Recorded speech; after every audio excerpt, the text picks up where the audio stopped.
control and play a role in the mission. They can look at the telemetry of the spacecraft. They can do curriculum-based projects. So they're learning and they feel engaged. And at the same time, our mission is transporting Time Capsule, which is carrying the audio, video, photographic data of millions of people from around the world who can send in their photo, their picture of their dog, their handwritten poem, and feel like they themselves are going to Mars and making an impact. So right up from the launch to the live landing on Mars, we're going to be engaging a huge audience. And on top of it all, we hope that this mission will be the largest crowdfunded effort in history. So here to tell you a little bit about the business model, we have a new graduate from the Duke Fuqua School of Business, John Tidd.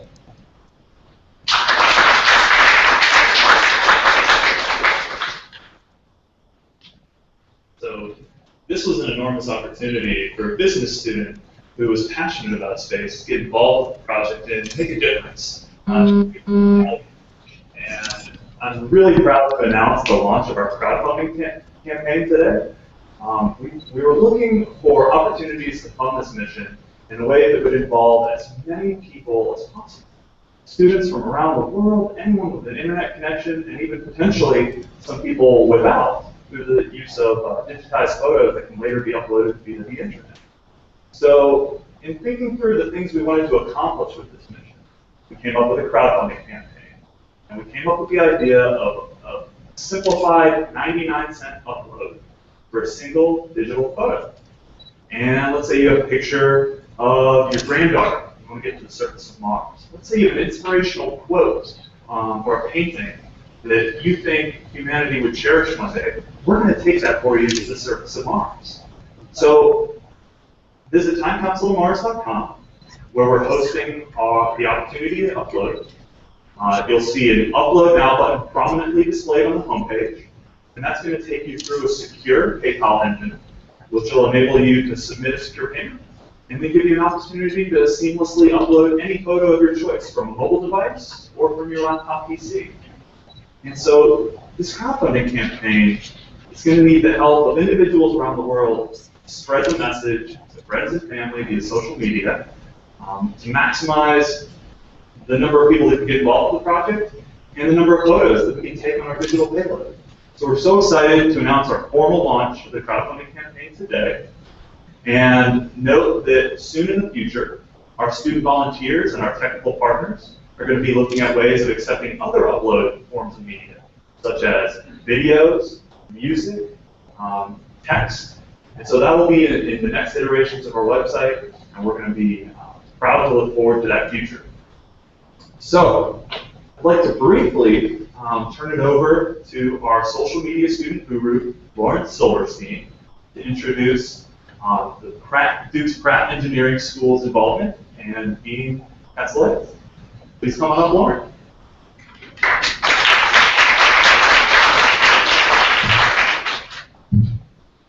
Thank you, John. As mentioned, I've been running the social media, so Facebook and Twitter, where you can find information about our mission and other fun pictures that we've been taking throughout the journey. And it is my pleasure to introduce Dean Castellius, who is the Dean of Engineering at the Duke Pratt School of Engineering.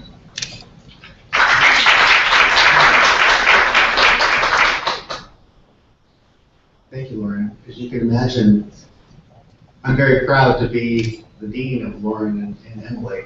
I welcome a group of freshmen every year to Duke Engineering School, and I say that one of the things that's special about Duke is, we will shape you over the next 4 years, but in turn, you will leave a legacy that reshapes Duke and leaves it forever changed. And I would look forward to seeing how you do that. I had no idea that it would lead to something like this that would not only reshape Duke, but hopefully much of society. So I just want to make a personal reflection on this mission. That in the context of engineering higher education, at Duke and at many schools around the country, engineering schools are engaged with addressing the grand challenges of the 21st century. Things like providing clean water to 1 billion people who don't have regular access to it, reverse engineering the brain, engineering better medicines, challenges like that, personalized learning.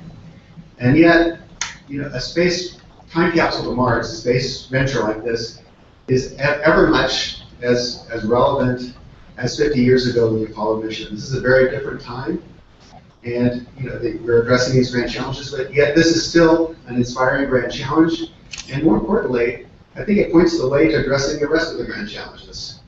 This is, 50 years ago, we looked to government to tackle this challenge for us, and this goes to show what a group of individuals can do who are inspired, who carry the message, who crowdsource, who engage the public, really address something incredibly inspiring and transformative. And I hope that it will become a indicator of how we might address some of these other grand challenges later on. So I couldn't be more proud of Emily and Lauren, and I wish them great success. Duke stands beside them, and I look forward to taking this adventure with them together. Thank you.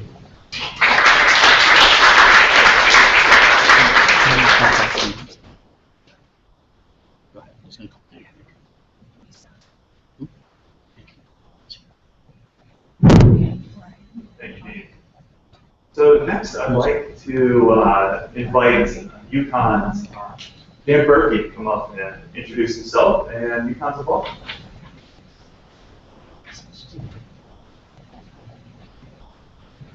Thanks very much. My name is Dan Berkey. I'm the Associate Dean of Undergraduate Programs at University of Connecticut. I'm actually joined today by my colleague, George Plesko, Associate Dean of the School of Business.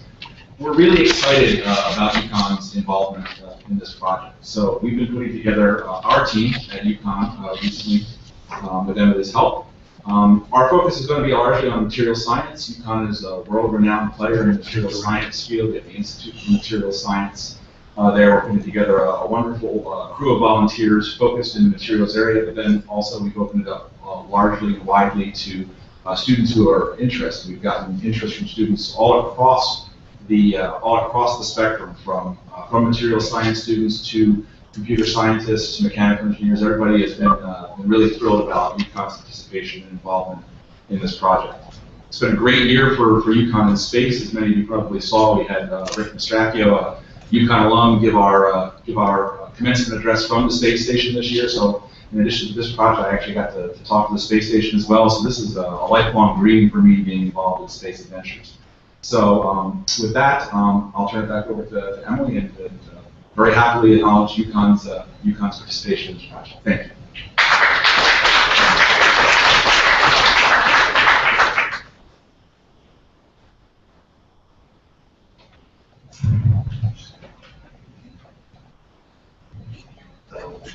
I'm really excited now to turn it over to Google Plus and our digital attendees who are tuning in remotely. I want to give an opportunity to each of them to introduce themselves and their involvement. And I think we can now look to the screen and see who's tuning in.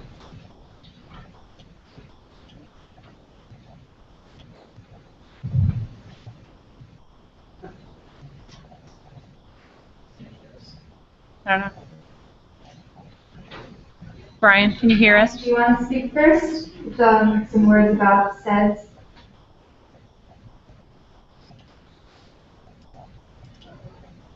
We can't hear him.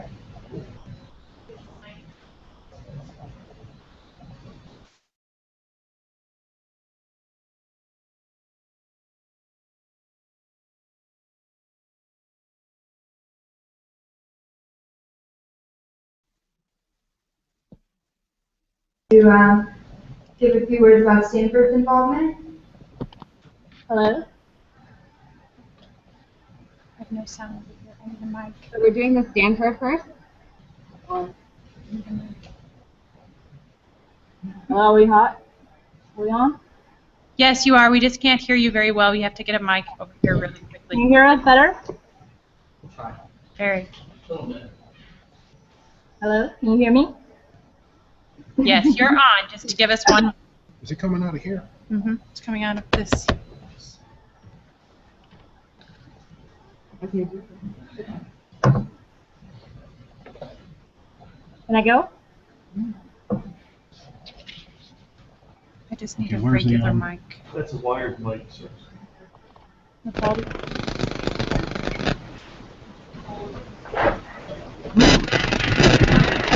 We didn't do anything wrong. I don't know where to. Okay, let's. work. All right. We're not going to just wave.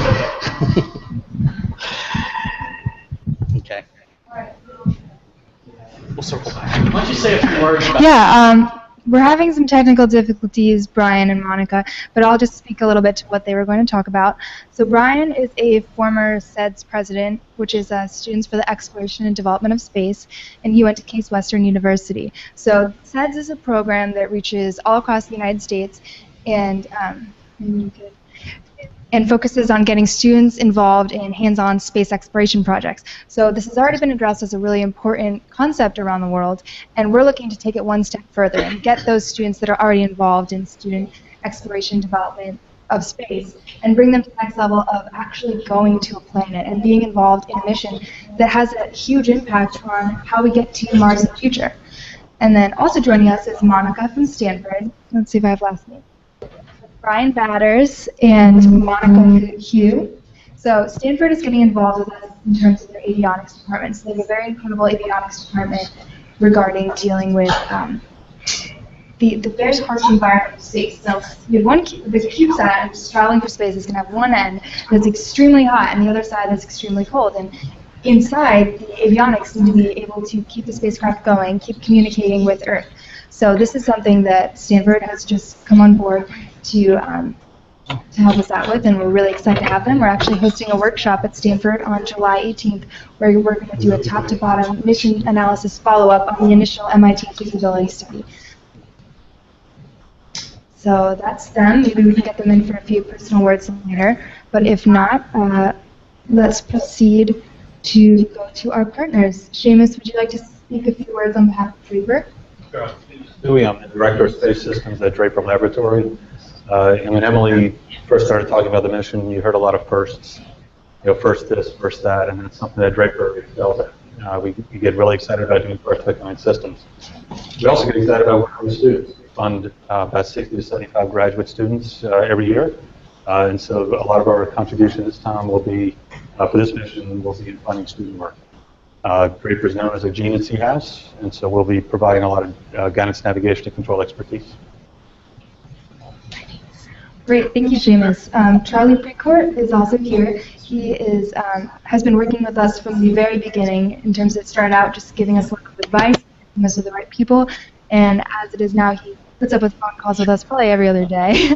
But he's not only providing technical expertise personally, but also his company, ATK, has been very involved in terms of leadership and in-kind donations, as well as the Four Amigos organization, embodiment of a couple of major aerospace organizations that he's representing. So, Charlie? It's great to be here today and to be a part of a student initiative that is so inspiring for the country. I was only 14 when we put the first cruise on the moon, when Neil and Buzz made it to the surface.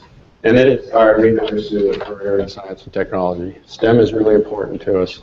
It was important in my career, and I pursued a career in aerospace and was fortunate enough to achieve a childhood dream to fly in space and flew 4 missions on the space shuttle before joining ATK. And now today I get to pay it back. I feel like that's what this is about, is the inspiration of space exploration continues to raise the bar for the entire country. And it's so inspiring for me to see what I appreciated and was able to enjoy as a kid growing up is now coming again in the next generation. I was a product of the Apollo era, and we're handing that off now to the next generation to take us to Mars, the next logical place for humanity to explore. And so it's really exciting, in particular, personally for me as a former astronaut, but also professionally, as a general manager for ATK in partnership with other companies. There's a long list of us, but Airjet Rocketdyne's here today, Lockheed Martin, others of us that are the main contractors for the Orion and the SLS programs that are targeted to take humans, astronauts, to the surface of Mars in the next couple of decades. And that's an exciting thing for us to be building today, but to be handing off to this next generation that'll be operating it and taking us on deep space exploration in the future. Also, on a personal note, I'm going to have my kids and my grandkids etched their photos onto a part of this CubeSat and send them to the surface so that this generation, when they're exploring the surface, can go retrieve the time capsule. I'm really pleased to be a part of it. Thank you, Charlie. And as cool as this mission idea is, it would be nothing without the technology that's making it possible. So beginning in January, Dr. Paul Lozano oversaw a group of 8 MIT students and myself who sat down every single day through the entire day working through a top-to-bottom mission analysis. So what are the avionics, the communication, the propulsion, trying to figure out everything that would make this mission possible. And really, literally the driving factor of this mission is the incredible revolutionary ion electrospray propulsion that Paulo is developing in his lab. So I look forward to him telling you more. Thank you. I think you said it all. I'm the director of the Space Propulsion Laboratory at MIT, and I met Emily and the rest of the team later last year. And I hosted system study at the university early this year, designing the first version of how this mission will look like. And for me, our business in education is students. So we educate students, and we have this group of extremely motivated students. And you can just imagine, you have this group of, most of them actually were freshmen. So you have freshmen in the group who practically don't have a clue about anything in the world, just very fresh from high school, but they are so eager to learn. They come into a room and they put together this tremendous, very professional system study. That was very fascinating to me, and that's because they are motivated, because they love space. I mean, space is one of those things that every generation just thinks about. And I don't think ours is any different from the previous generation, because I would dare to say that we just have more tools now to actually pursue this dream. And the other thing that motivates these students a lot is that in their student lifetime, which is 4 years during college, it is now possible to have something that actually goes into space, which was not usually the case in previous years. So I'm very excited to be part of this team, very excited of flying one of our penny-sized thrusters into this wonderful small spacecraft, and I just hope I can help more in bringing this to fruition. Thank you, Dr. Lozano. And we could not be where we are today without all the help from our supporters, our sponsors, and we are so excited to be here. So with that, if we are not going to reach out, we are actually going to reach out for a few words from our students on the Google Hangout.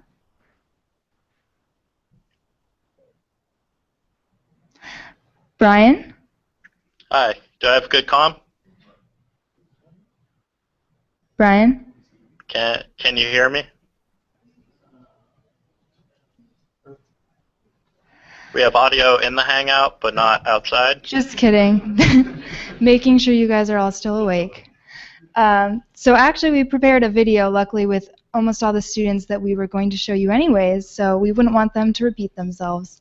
So we are going to show that now, which embodies a lot of our sponsors and participants and the students who are making this happen.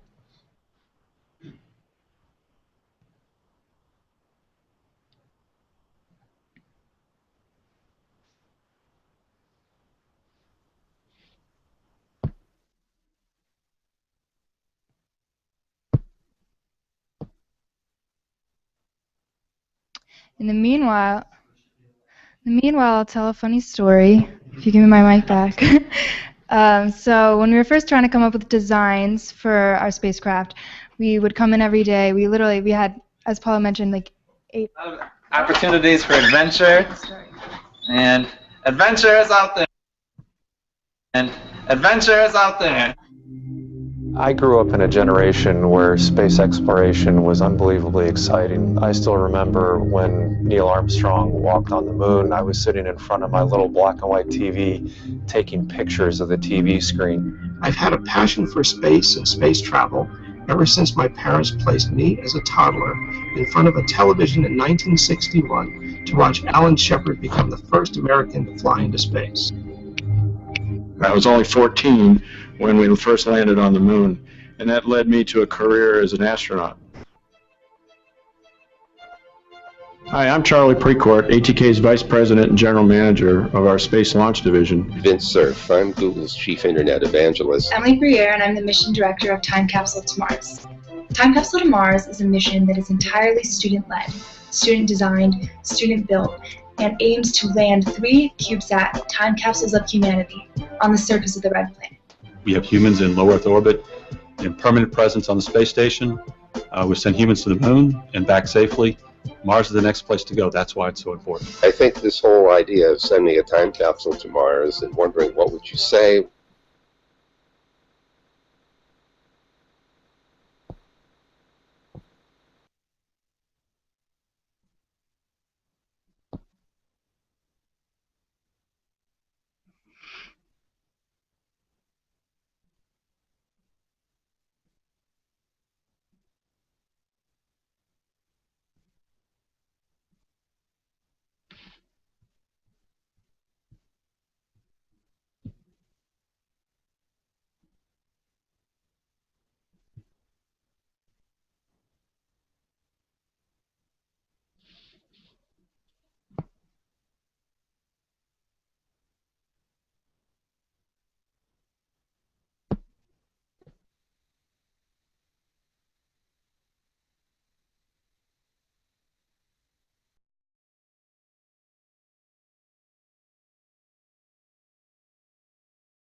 Hello?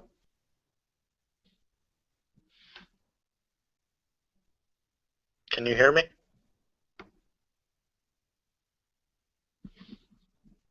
Is it my turn to talk?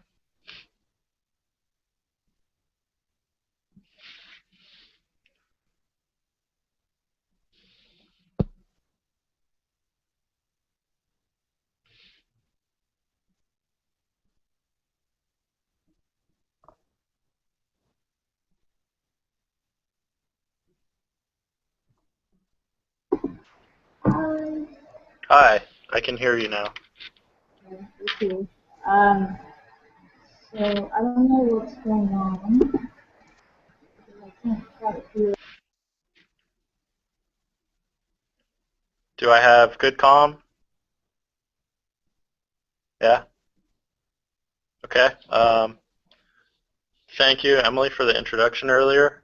Can everyone hear me now?